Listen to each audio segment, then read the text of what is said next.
A new synthetic killer drug known as Flakka is spreading rapidly across the United States and already causing an epidemic of overdose fatalities and acts of violence. We're talking about Flakka. Flakka? The drug is called Flakka. Some have dubbed it the insanity drug. And it's everywhere. It's been described as the scariest drug in the world. More powerful than heroin or cocaine. This is a synthetic drug that can alter your state of mind, raising excited delirium, body temperature, and literally losing their mind.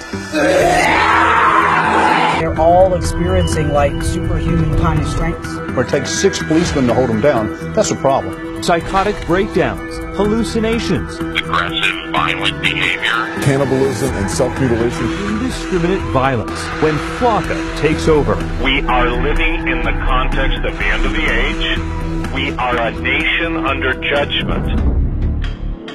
Welcome to stage 1 of the zombie apocalypse. It's been long theorized that controlled substances can bring people closer to the spirit world. Sometimes, however, what comes out of that experience isn't what you'd expect. And right now, our society is being plagued, dominated by an epidemic of controlled substances. In the 1970s, people were talking about peace and love, but nowadays people are coming back from bad trips and total psychosis. The number of overdoses are up, as are the cases of total zombification, i.e. demonic possession. The dark side opens people up to such possessions through lack of faith and environmental conditions. And while this isn't so much an issue with people of faith or orthodox practitioners, if your foundation is public education, if your dogma is militant atheism, substances like bath salts or Flakka can be the ingredient that pushes you over the edge, an edge that you will never come back from. Weaponized substances such as bath salts and spice are being mixed into just about everything these days. E-cigarettes, chocolates, party drugs, with the intended purpose of fucking you up permanently. These are not the days to be experimenting with new things. These are not the days to be a party kid. Nefarious agendas are at play, and just about everything out there these days is being spiked with chemicals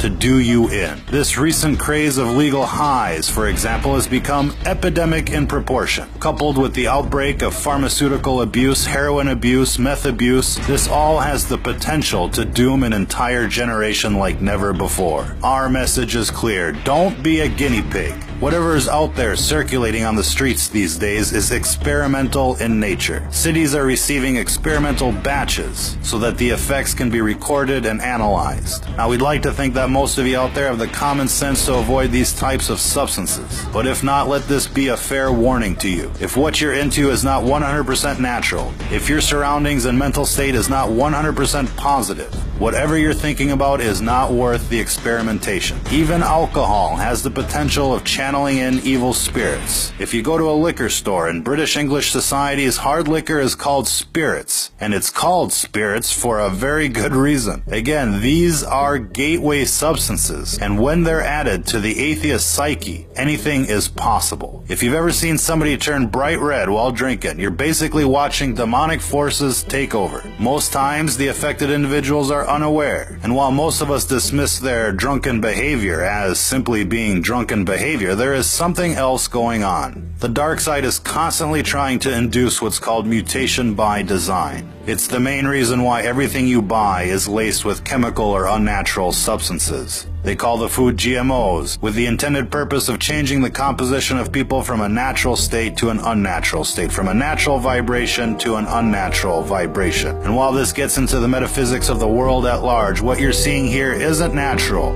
It isn't safe, and it isn't just psychosis. It's what happens when you stare into the abyss, and when the abyss stares back. If you're listening to this, you are the resistance.